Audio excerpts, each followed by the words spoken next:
बिस्मिल्लाहिर्रहमानिर्रहीम। अस्सलामु अलैकुम अज़ीज़ तलबा।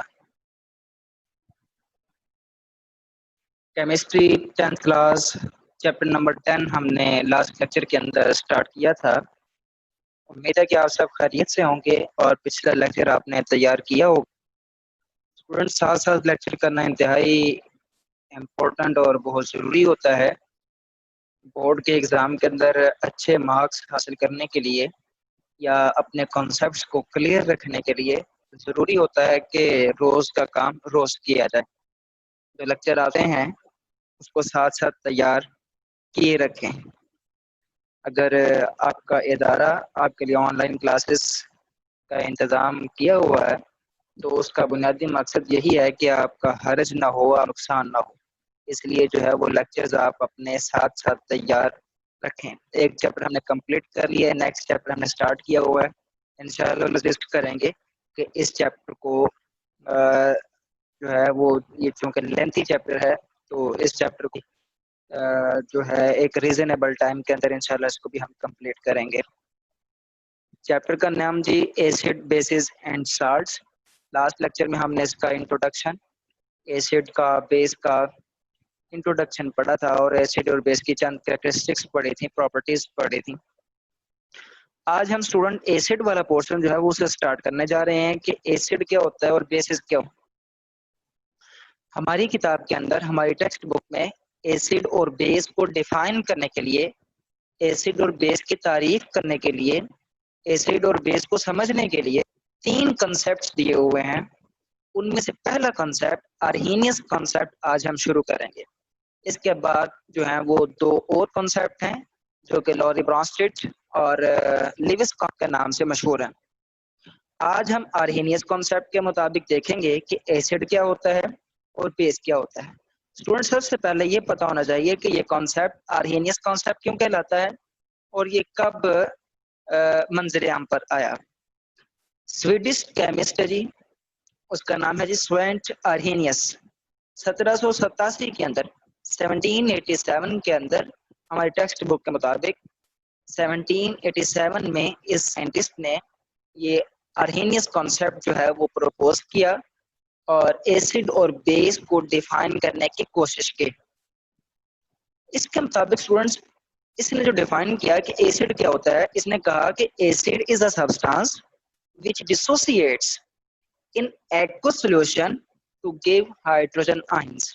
इसमें जरा 2-3 इसके हिस्से कर लें, 2-3 हिस्सों में इसको समझे, इंशाल्लाह जल्दी समझ में आ जाएगी। कहते हैं एसिड कोई भी एक ऐसा सब्सटेंस है विच डिसोसिएट, डिसोसिएट का आसान लफ्ज मतलब यहाँ पर अगर आप लें तो इसका मतलब है टूटना। इन एक्व सॉल्यूशन, जब इसको एक्व सॉल्यूशन मतलब पानी, ऐसा सॉल्यूशन जिसमें सॉल्वेंट जो है वो हमने पानी लिया हुआ है। अब पानी के अंदर जब ऐसे सब्सटेंस को हम डिसोल्व करते हैं तो वो डिसोसिएट होता है, टूटता है अपने आयंस के अंदर।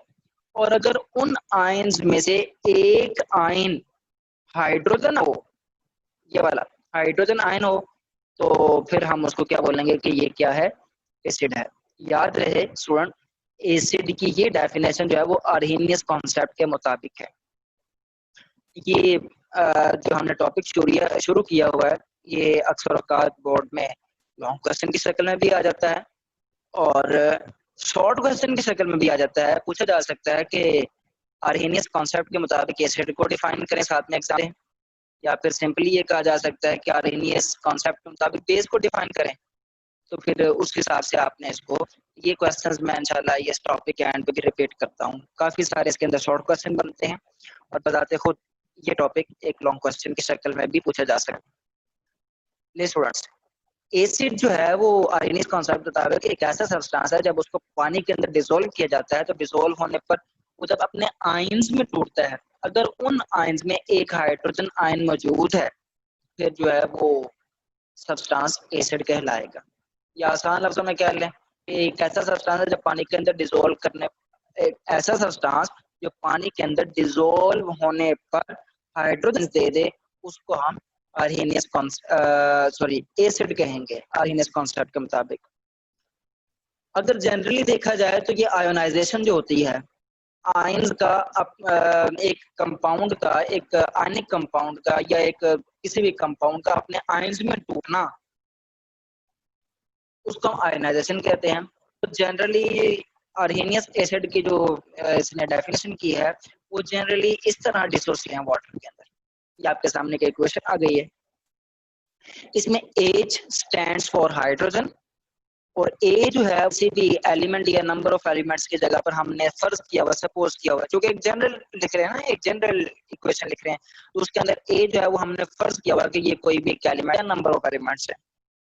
एक्वा सॉल्यूशन यानी वाटर के अंदर हमने इसको डिसोल्व किया, ये रिवर्सिबल एरो के ऊपर भी वाटर को मेंशन किया हुआ है कि वाटर के अंदर इसको डिसोल्व, अब वाटर के अंदर इसको डिसोल्व किया तो ये डिसोसिएट हो गया, टूट गया। किस किस के अंदर? हाइड्रोजन आयन के अंदर, और साथ में जो ए है वो नेगेटिव आयन के तौर पर वो भी अपने सेपरेट हो गया है। अभी देखें स्टूडेंट्स, ये अर्हेनियस कॉन्सेप्ट के मुताबिक ये ऐसा कंपाउंड है जिसको पानी के अंदर डिसोल्व किया तो उसने हाइड्रोजन आयन दे दिया। इसका मतलब ये हुआ कि ये एसिड है। इसी तरह हमारे पास इसी कॉन्सेप्ट के मुताबिक HCl हाइड्रोक्लोरिक एसिड, ये भी एक एसिड बन सकता है। नाइट्रिक एसिड, ये भी एक एसिड है। और इसी तरह ये हमारे पास एसिटिक, ये सारे नाम और फॉर्मूले हम लास्ट लेक्चर के अंदर पढ़े थे। अगर आपने तैयार किया हुआ तो फिर तो आपको इनके सिर्फ जो है वो फॉर्मूला पर लिखा हो तो आपका जो आपके माइंड में फॉर्म आ जाने चाहिए। ACl hydrochloric acid, HNO3 nitric acid, CH3COOH acetic acid, HCN ये एक नया जो है वो आपके लिए एसिड है, हाइड्रोजन साइनाइड। इसके अलावा और भी इस तरह की जो है वो बेशुमार एग्जांपल दी जा सकती हैं इसी कॉन्टेक्स्ट के अंदर। वो कहता है कि ये फिर जो वो सारे के सारे एसिड्स हुए। इसके मुताबिक कैसे? ये देखें, पहली इक्वेशन HCl के लिए लिखी हुई है कि HCl जनरली में H के साथ A लिखा हुआ था। अब हम चूंकि स्पेसिफिक एग्जांपल कर रहे हैं तो A की जगह पे Cl लगा। हाइड्रोक्लोरिक एसिड एक्वा सॉल्यूशन इसका हो, वाटर के अंदर डिसोल्व करें तो ये H पॉजिटिव आयन और क्लोराइड आयन, ये ना आयंस के अंदर डिसोसिएट हो गया। क्योंकि बनने वाले आयंस के अंदर हाइड्रोजन आयन मौजूद, तो जाहिर बात है ये एक एसिड कहलाएगा अर्हेनियस कॉन्सेप्ट के मुताबिक। दूसरी एग्जांपल नाइट्रिक एसिड की है। इसमें भी जब जो है वो नाइट्रिक एसिड को वाटर के अंदर डिसोल्व किया जाता है तो क्या आयंस बनते हैं? एक H पॉजिटिव हाइड्रोजन आयन और NO3 negative ion, nitrate ion. तो ये हमारे पास हाइड्रोजन आयन जो है वो अगेन बन रहा है, तो इसलिए ये HNO3 जो है वो भी क्या कहलाएगा? एक एसिड ही कहलाएगा। तीसरी एग्जांपल स्टूडेंट्स, एसिटिक एसिड, जब इसको वाटर के अंदर डिसोल्व किया तो दो तरह के आयंस बन रहे हैं, CH3COO नेगेटिव। ये देखें, यहाँ से ऑक्सीजन से लेकर ये बैकवर्ड सारा पोर्शन एक जगह पे है नेगेटिव चार्ज के साथ, और ये वाला H जो है, ये वाला जिसके ऊपर ये इस वक्त मेरा पॉइंटर है, लेजर पॉइंटर, H, ये सेपरेट हुआ है as an ion, positive ion, hydrogen ion, और ये इसको बोलेंगे हम एसिटेट आयन। तो ये अपने आयंस के अंदर कन्वर्ट हुए बनने वाले आयंस में हाइड्रोजन आयन मौजूद है। इस वजह से CH3COOH यानी acetic acid will be called as acid according to the Arrhenius concept। अच्छा, ये स्टूडेंट एसिड हो गया अर्हेनियस कॉन्सेप्ट के मुताबिक। अब इसी तरह हम जो है वो बेस को भी डिफाइन करेंगे अर्हेनियस कॉन्सेप्ट के ही मुताबिक। स्टूडेंट बेस की भी डेफिनेशन बिल्कुल एसिड की तरह ही है, सेम वर्ड्स यूज किए हुए हैं, सिवाय एक या दो वर्ड के, और उनसे हैं वो आपके सामने भी आ जाएंगे, आपके सामने डेफिनेशन आ चुकी है, और वो इंशाल्लाह वो वाले वर्ड्स भी आपको आइडेंटिफाई हो। वो कहता जी इज द सब्सटेंस, अगेन बिल्कुल सेम, विच डिसोल्व, ये भी सेम, इन एक्वा सॉल्यूशन, ये भी सेम, टू गिव, ये भी सेम। यहाँ पे चेंज आया, उसमें था हाइड्रोजन आयन, लेकिन इसमें है हाइड्रोक्साइड आयंस। हाइड्रोजन आयन पर पॉजिटिव चाहता है और उसका सिंबल होता है कैपिटल H, और उसके ऊपर जो है वो सब जो है वो पॉजिटिव का निशान, और हाइड्रोक्साइड आयन OH और उसके ऊपर नेगेटिव का साइन, यानी वो पॉजिटिव आयन है, ये नेगेटिव आयन है, वो हाइड्रोजन आयन है, ये हाइड्रोक्साइड आयन है, जिसे हम हाइड्रोजन आयन भी कहते हैं। अब इसकी हम अगर जनरल इक्वेशन लिखना चाहें तो जनरल इक्वेशन वो हमारे पास इस तरह से आएगी, DOH, डी अगेन जो है वो हमने फर्ज किया है कि यहाँ कोई भी एक एलिमेंट हो सकता है, एक एलिमेंट हो सकता है, नंबर ऑफ एलिमेंट्स हो सकते हैं। तो जब इसको वाटर के अंदर डिसोल्व किया तो B पॉजिटिव और OH नेगेटिव, ये वाला स्टूडेंट्स, ये OH negative is called hydroxide ion, hydroxide ion है। हाइड्रोक्सल ग्रुप भी कहते हैं, हाइड्रोक्सल आयन भी कहते हैं, हाइड्रोक्साइड आयन भी कहते हैं। तो ये जब आयन बन जाए, अगर किसी कंपाउंड को हम वाटर के अंदर डिसॉल्व करें तो डिसॉल्व होने पर OH नेगेटिव आयन बने, तो इसका मतलब है ये वाला कंपाउंड एक बेस है। इसके भी कुछ एग्जांपल देख लेते हैं। स्टूडेंट हमारी किताब के अंदर एक एग्जांपल जो वो इक्वेशन की फॉर्म के अंदर इस तरह से मेंशन की हुई है, बाकी इसकी और भी एग्जांपल्स हैं, इंशाल्लाह आगे टेबल एक आएगा उसमें 4 एग्जांपल इसके दी हुई हैं। इक्वेशन की फॉर्म में हमारी किताब पर एक ही है, और जो बाकी एग्जांपल हम टेबल से करेंगे उसको भी आप खुद से कोशिश करें कि एक इक्वेशन में खुद से लिखने की कोशिश करें। स्टूडेंट्स ये देखें जरा, यहाँ पर जनरल इक्वेशन में एक ही जगह पर बी इस्तेमाल किया हुआ था, वो चूंकि एक जनरल इक्वेशन थी तो हमने फर्ज कर लिया था कि बी है, लेकिन ये स्पेसिफिक एग्जांपल है सोडियम हाइड्रोक्साइड AOH। जब इसको वाटर के अंदर डिसोल्व किया जाता है तो सोडियम आयन बनता है, साथ में हाइड्रोक्सिल आयन बनता है। अब जो इस कंपाउंड को वाटर के अंदर डिसोल्व करने पर हाइड्रोक्सिल आयन बन रहा है, हाइड्रोक्साइड आयन बन रहा है, तो इसका मतलब है कि ये NaOH है, सोडियम ऑक्साइड एक बेस है। इस कंपाउंड की जो प्रॉपर्टीज हैं वो कौन सी हैं? बेस वाली प्रॉपर्टीज। स्टूडेंट्स आर्हेनियस कॉन्सेप्ट के मुताबिक एसिड और बेस दोनों की हमने एग्जांपल्स भी साथ साथ कर ली हैं। यहाँ तक अगर शॉर्ट क्वेश्चन आपसे पूछे जा सकते हैं बोर्ड के एग्जाम के अंदर कि एसिड को करें, define acid according to Arrhenius concept with example भी साथ में पूछी जा सकती है। अगर एग्जांपल ना भी पूछे तो भी आपने साथ मेंशन करनी है, एग्जांपल मस्ट होती है। तो पूछा जा सकता है जी define base according to Arrhenius concept with example, तो इसी तरह आपने डिफाइन करना और साथ में एग्जांपल देनी है। दोनों को डिफरेंस भी पूछा जा सकता है कि write down the difference between acid and base according to Arrhenius concept, तो दोनों भी पूछा। ये 2-3 तरह से यहाँ तक जो है वो शॉर्ट क्वेश्चन आपसे पूछे जा सकते हैं। MCQ भी पूछे जा सकते हैं, डेफिनेशंस को उठाकर आपसे जो है वो MCQ पूछे जा सकते हैं, एग्जांपल्स में से MCQ पूछे जा सकते हैं। तो यहाँ तक जो है वो आपको इन शॉर्ट क्वेश्चंस और MCQ के लिए प्रिपेयर होना दिमागी तौर पर। अगर कंसेप्चुअली आप समझ रहे हैं तो ये दोनों चीजें मुश्किल नहीं होंगी। ये पॉइंट्स जो हमारे से जो हमने अभी तक डिस्कस किया है, तो हमारे सामने जो बात आ रही है वो ये है कि एसिड जो होती है इस कॉन्सेप्ट मुताबिक वो H पॉजिटिव आयन देते हैं, हाइड्रोजन आयन देते हैं, और बेसिस जो होते हैं वो OH नेगेटिव आयन देते हैं। कब इनको वाटर के अंदर डिसॉल्व किया जाता है। ले स्टूडेंट्स ये आपकी किताब पर भी टेबल बना हुआ है, टेक्स्ट बुक पर भी टेबल बना हुआ है आपके सामने इस वक्त। ये एसिड्स के कुछ एग्जांपल्स हैं और ये बेसिस की कुछ एग्जांपल्स हैं। एसिड्स में तो तकरीबन आपको ये सारी जो हैं वो हमारी पढ़ी हुई हैं, सुनी हुई हैं, समझी हुई हैं। हाइड्रोक्लोरिक एसिड HCl होता है, नाइट्रिक एसिड HNO3 होता है, सल्फ्यूरिक एसिड H2SO4 होता है, ये तीनों पढ़े हुए हैं। ये फॉस्फोरिक आपके लिए इस चैप्टर के अंदर नया आया है, वैसे तो आपने शायद पढ़ा हो फॉस्फोरिक एसिड H3PO4। इसी तरह बेसेस हैं, सोडियम हाइड्रोक्साइड बेस है, पोटेशियम हाइड्रोक्साइड बेस है, कैल्शियम हाइड्रोक्साइड बेस है, ये साथ साथ केमिकल फॉर्मूलाज भी मेंशन किया हुआ है। एल्यूमिनियम हाइड्रोक्साइड ये भी बेसिस है। तो ये आपको टेबल भी याद होना चाहिए कि according to Arrhenius concept acids कौन से हैं और बेसिस कौन कौन से हैं। इस टेबल से एग्जांपल्स भी आपसे पूछी जा सकती। लास्ट थिंग जो बारे में हम डिस्कस करेंगे वो ये है कि इस कॉन्सेप्ट की लिमिटेशंस क्या हैं, या दूसरे लफ्ज़ में बोलेंगे कि इस कॉन्सेप्ट के अंदर नक्स क्या है, खामी क्या है, कि ये जो है वो कंप्लीटली एसिड और बेस को डिफाइन क्यों नहीं करता, इसके अंदर खामी क्या है, ये इनकम्प्लीट क्यों है। तो इसके लिए हमारे पास 2 पॉइंट्स है, जिनमें से पहला पॉइंट ये है कि only applicable in aqueous medium. ये जो कॉन्सेप्ट है ये सिर्फ एक्वस मीडियम में अप्लाई होता है, एक्वस नॉन एक्वस मीडियम में ये अप्लाई नहीं होता। तो ये एसिड और बेस को फिर नॉन एक्वस मीडियम में एक्सप्लेन नहीं करता, ये इसकी एक खामी है।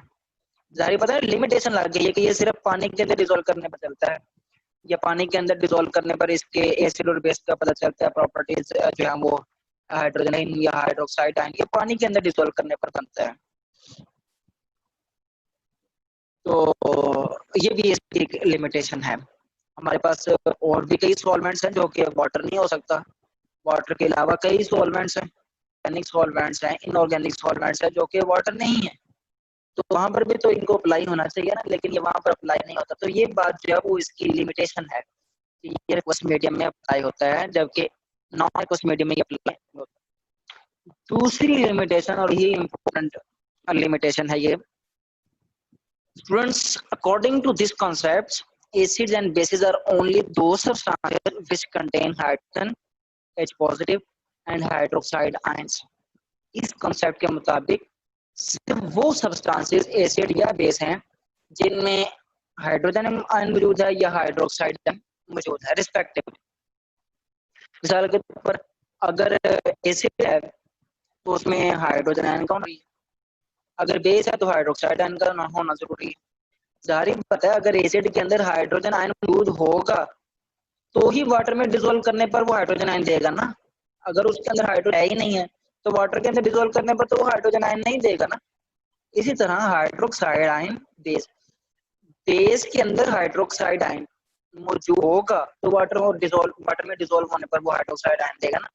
जैसे मिसाल के तौर पर हमने ये इक्वेशन पढ़ी है, ये लास्ट में चले जाएं इधर, ये वाली HCl1। आप देखो यहाँ पर H मौजूद ही ना हो, हाइड्रोजन यहाँ पर मौजूद ना हो तो वाटर करने पर पॉजिटिव आयन तो बनेगा ही नहीं।